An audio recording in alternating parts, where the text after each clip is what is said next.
Nobody living in Texas, for example, consented to be ruled by a judge in San Francisco. Nobody living in Oklahoma consented to be ruled by a judge living in Chicago.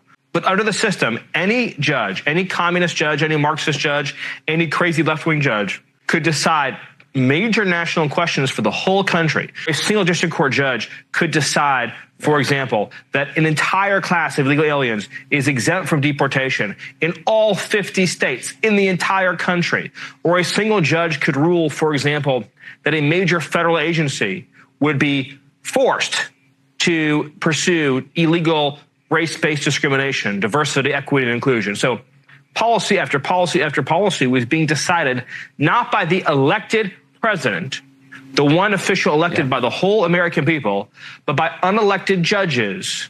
And in many cases, we're talking about unelected tyrants who are imposing their will on the entire nation. So this is really a momentous ruling. It is a ruling that we have hoped for, not just, by the way, over the last 5 months, but over the entirety of the last number of years, going back to 2017, when this judicial lawfare, really judicial, again, tyranny, began of district court judges trying to sabotage the entire executive branch. And with it, this approach that Trump has taken was not comprehensive. It was not strategic. It is something that still leaves this threat very much on the table. I don't know exactly how long it will take, but what we do know is they have the ingredients they need if they want to be able to proceed.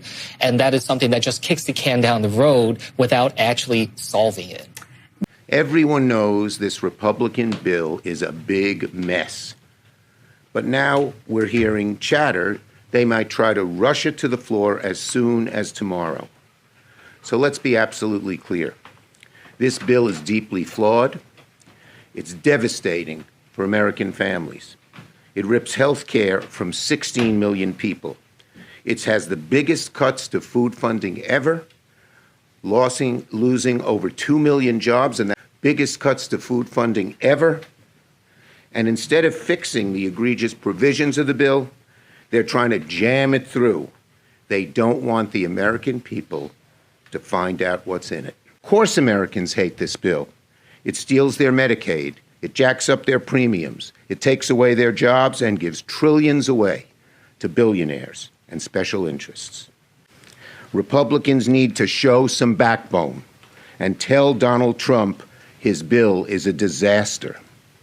It's a disaster because it betrays Republicans' own promises not to cut Medicaid, not to cut SNAP and the ACA. But of course their bill does. It has the biggest cuts to Medicaid and to SNAP ever.